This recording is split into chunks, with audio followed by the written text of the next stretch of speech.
Hi Caroline, it's Lorraine here from Cooking Good. How are you? I'm fine, thank you. How are you? Yeah, I'm good, thank you. We're sort of hurtling towards the summer holidays, aren't we? The school holidays. Days. Yeah, and hopefully some nice weather.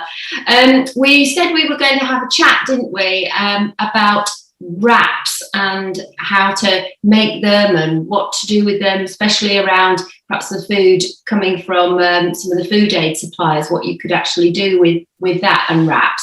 And I've got a few ingredients here to make my sort of, well, it's a sort of BLT type of wrap. So, but let's start with you. What's your experience of wraps, and what have you been experimenting with? Wraps aren't my favourite. I'm not very keen on the flavour or the texture, but I don't mind them when they've been cooked. You know, like it's an enchilada.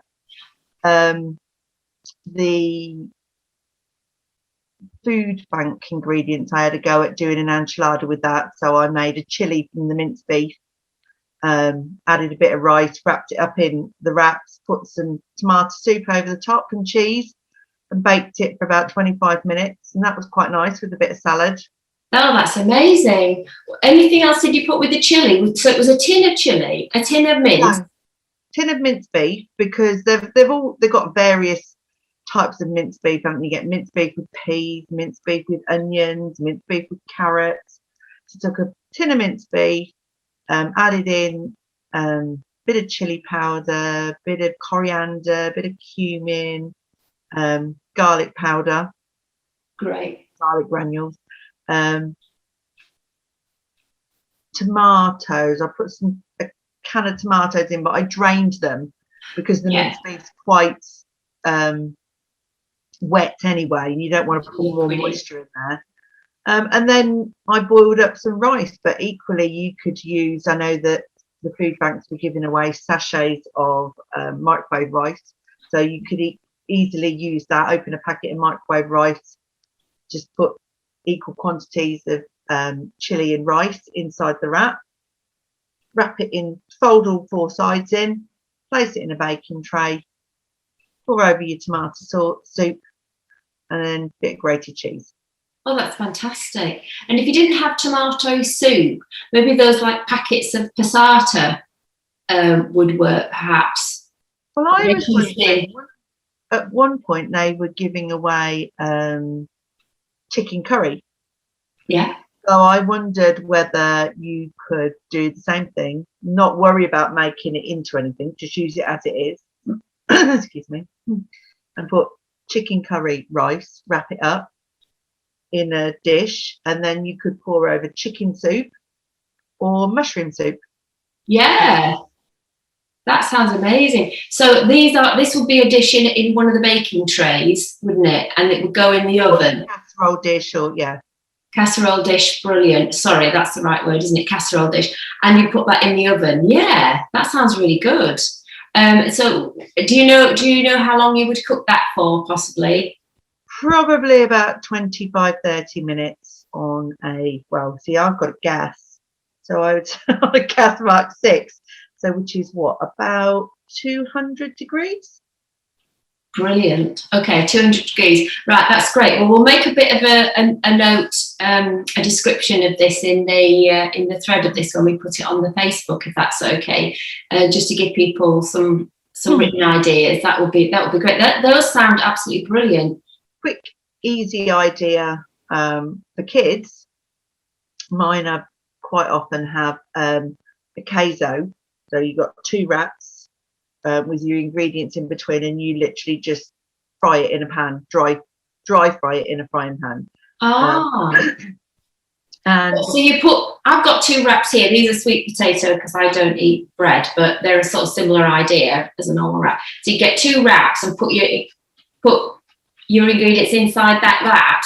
Yeah, so you take a wrap, you spread something on the bottom. So one son likes pizza style, so we put a bit of tomato puree, dried oregano, and then he puts his meats on and a bit of grated cheese, put the other wrap on top, and then just fry it on a medium heat no oil, in a frying pan for about 3 minutes each side, and then the cheese melts, it goes crispy, and then we cut it with a pizza cutter into wedges. Oh, nice. I make those in the oven, like a pizza, using the sweet potato wraps. Like I said, put tomato puree or tomato sauce on the bottom. Not putting one on top. And yeah, pardon? Not putting one on top, just doing a single layer. No, not usually, but I like that idea. That's really good, isn't it? In a frying pan, isn't it? Yeah, it is. A standard frying pan is usually about the size of a wrap. Yeah. As I said before, I've got teenagers and they eat quite a lot. If you've got younger ones, you cut it into wedges. They could have a couple of wedges each, couldn't they? Yeah. But the other one likes he likes his chili and he likes his minced beef. So the cans that you get from the food bank, the cans of meat, just take the heat dessert spoon and flatten it all over the bottom of the wrap, cheese on top, and that's done. It's brilliant. So much you can do, isn't there? I think also we're going to be putting out some ideas for families for the summer holidays, so that they can do some wraps that are sort of cold or semi-cold or whatever, because you can just use any leftovers really in a wrap, can't you, and just make it a bit different. And it sort of gets away from that, oh, just a sandwich, what we're doing for lunch, oh, just a sandwich, and then we might not put as many different ingredients in there. We might not get the nutrition we could get. Kids get bored of having sandwiches as well. Yeah. And they like to have something different, so yeah, nice to shake it up a bit. Yeah, exactly. Oh, well, that's a brilliant ideas. Shall I just make this wrap? So just to show if anyone isn't sure how to fold one, or they might have their own way of doing it, and this is actually not needing to go in the oven at all. I've got some bacon here that's been cooked. It's going a little bit cool now. Probably only need 2 there. I haven't got any lettuce. I've got some oil here, which is got a little bit of garlic in it, so it's like infused. So I just leave the bits of garlic in there because it can actually fit in. Yeah, they fit in there. And I've got half an avocado from the fridge, and I've got a tomato, and unfortunately, and cucumber. But unfortunately, I haven't got any lettuce, so it's not really a BLT. The lettuce I've got is looking a bit sorry for itself. So I haven't got any of that. Yeah, avocado. I love me too. So creamy. It is, isn't it? And it does go in a sandwich, and you can always mush it up and make it into a sort of bit of guacamole, can't you? If you want to, with a bit of onion, a bit of garlic, if you want to make it mushy. But I'm just bunging it. It's more grown up though, isn't it? Avocado. It is, yeah. Children tend to either like it or not. I think it's possibly worth mushing it up and not saying what it is to begin with, and then and I'm gonna just chop a little bit of cucumber because I want some other green in there. And I've got some baby tomatoes. I was going to have that with it, but these are probably, the big tomatoes are probably easier, aren't they, to put into a wrap. So put them all on the side. You just basically place it all in there, don't you? And then the trick is not to Are you going to be able to close that? I know. The trick is not to overfill it, she says. But then again, I quite like kind of the chunkier ones. Right. So yeah, no, probably can't fill it. This is going to be a good one for the pie cucumber. Good one for the filming. Probably can't fill it. So always a good tip to take some things out. Are you dressing it with the oil? Yeah, I'm going to do. Good reminder. The olive oil. This is my garlic olive oil. So you have to eat it over a plate because it can be a bit messy. But yeah, it's only got 2 bits of bacon and a few other things. But I fold in the bottom, fold in the sides, fold in that side, and that's it. You've got a meal in a little container there. Very healthy meal. That's pretty easy. Okay, you've got to cook the bacon, but you could always leave that in the fridge if it was left over from the day before or something like that, and just put that together. Or any leftover chicken, some salad leaves. What else? I mean, you can just put any salad vegetables in there. If your kids like a little bit of onion, you could put that in. Mayonnaise, a bit of mayonnaise. I saw a version of it earlier on when I was having a look with eggs. So like a scrambled egg with a bit of onion granules in it. Oh, right. Yeah, that's a good one. Yeah, scrambled egg. It had lettuce in it, but it was like you said, a couple of slices of bacon, the egg that was cooked with a bit of onion granules, and some tomatoes and sliced onion. It's a nice fresh breakfast. Yeah, no, that's absolutely brilliant. I've done that myself, actually. Yeah, eggs. Me too. Eggs are so full of protein and cheap as well. So this is the other thing with them, isn't it? So that's mine without lettuce, but who's counting? That's the bacon and an avocado wrap there, which is my late breakfast this morning. Perfect. That's great. There's some really good ideas there, Caroline. Well, we're also producing a leaflet on wraps for the summer, so that it fits in with the school holidays. So if anyone would like to see that, we'll have it online on the cooking-good.co.uk website, and we'll also be mentioning it on the Facebook page. But you can pick some of those leaflets up from your local food aid provider.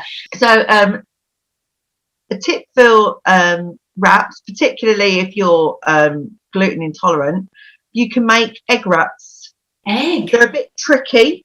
You have to have a very good non-stick pan, but basically what you do is you beat up some eggs. You can put herbs in or seasoning, whatever you want, just leave them plain. And the idea is you tip a little bit of the egg into a hot pan, not the whole lot, so that it makes a thin layer on the bottom of the pan, and you just let it set. And then you gently peel it out and let it cool. And then you can fill those just like you would a normal wrap. Wow, I'm going to try that. That's brilliant because it's so easy. Well, not easy, but low fat and yeah, full of protein. Because as in nutrition, we do talk about getting as much protein from a lot of our food as we can, or having more whole grain carbohydrates. But if your wrap is actually more full of protein, that's which eggs are. That's fantastic. And something else we spoke about a little while ago was making your own wraps. Yes. Saying how easy it is. If you use a standard mug of self-raising flour, so the easiest way is tip it in a bowl and just gradually add water until it makes a nice dough. But if you wanted to be a bit more creative, the traditional way of doing it is like a Greek Turkish style flatbread, is to use yogurt. Oh. So I can't give you the quantities of the yogurt, but you would just add it in a little bit at a time till you make a nice dough, knead it for a minute or two, and a mug of flour will make about 5 wraps. So I cut it into 4. I know that sounds Irish, but take the dough, cut it into 4 equal parts, make them into balls, and then roll them out as thin as you can. And because I'm not very good at making circles, I then get a side plate, place it over the bit that I've rolled, and cut round the edge. Right, so you'd use a plate like that? Yes, upside down. Oh, yeah, onto the bread, cut round it, and then you've got a perfect circle. And you would cook those in a dry frying pan, minute or 2 each side. If you put it in a hot pan, because it's got the self-raising flour in it, you'll see that it will start at, it'll take a minute, and then you'll see it'll form this big bubble. At that point, you can flip it over, brown the other side, and take it out. So if I split it into 4 and do it like that, then obviously the excess that I have will make the 5th one. Got it. And do you use any oil in your pan? Wasn't sure if you said. No, I use a dry pan. Depends how good your pan is. Occasionally I put oil in there, but ideally you just want to have a really hot pan, throw it in, it puffs up, you flip it over and take it out. But it's cheap. Yes. I mean, a packet of wraps, cheapest you're going to pay about 80p, aren't you, for 8. But a mug of flour, how much is that going to cost you? Well, a bag of flour is only 45p, so probably about 10p to make 4 wraps. A lot cheaper, isn't it? Yeah. Than buying wraps. Absolutely. And if you haven't got any in the house and you fancy something like that, yeah. then because I think often we think about, oh, we don't actually want, you know, to make a meal with lots of salad and all that sort of thing going on, but actually if we just put it all in a wrap, it gives us that sort of sense of the feeling of eating the sandwich without actually eating the sandwich, doesn't it? You know, but it's got lots of nice interesting things in it. It's a very different well, as I said earlier, I'm not very keen on the flavour of wraps anyway, so I prefer those because they're just plain. Yeah, and they won't have many additives in and that sort of thing, whereas the ones you buy, no, at least you can also get whole grain. I know you're not so keen on them, but you can get sort of whole grain wraps, can't you? Or you can get the you know, ones that are different flavours. Whole grain wraps. Chapatis are made from whole grain, aren't they? The style flatbreads. You just use whole grain flour. The other thing is it's a bit like gluten-free flour. It doesn't stick together very well, and I think, don't quote me on this, I think you have to put oil in it. Right. But I guess if you were doing gluten-free, because as we know, gluten-free doesn't form together, it tends to be crumbly and fall apart. I guess you could probably put a beaten egg in it, and that might help bind it. I think I'm going to have to experiment now. I wasn't so sure before about experimenting with wraps, but it really increased my confidence with having a go with that, and hopefully though for everyone who's watching as well, got making them. Roll it out really thin. Yeah. Because they do somehow, when they're cooked, they seem to be thicker. I don't know why. Probably just puff up a bit, perhaps. So if you think you're doing it too thin, you're probably not. It's probably just right. Brilliant. Yeah, that's a really good tip. The thinner the better, and that's thinner the better. So, as I said, a mug full of flour. If you cut that into 4, you should be able to roll each piece out to the size of a side plate. Brilliant. And also, that's a side plate size, isn't it? It doesn't have to be perfect, does it? So you wrap that. This is a bought sweet potato one, but you don't have to. If it's not circular, it doesn't matter. If you know, obviously, you can try and make it circular, isn't it? Yeah, it's just whatever, you know, however it comes out, and you can just roll it with the food inside it, or just put the food on top of it and eat it like that, or use it to make a queso, or yeah, fantastic. Oh, those are brilliant ideas, Caroline. Thank you ever so much, and look forward to seeing you again soon. You're very welcome, and thank you so much for your ideas. I look forward to seeing you again soon. Thanks for all your ideas. Take care. Bye. Bye.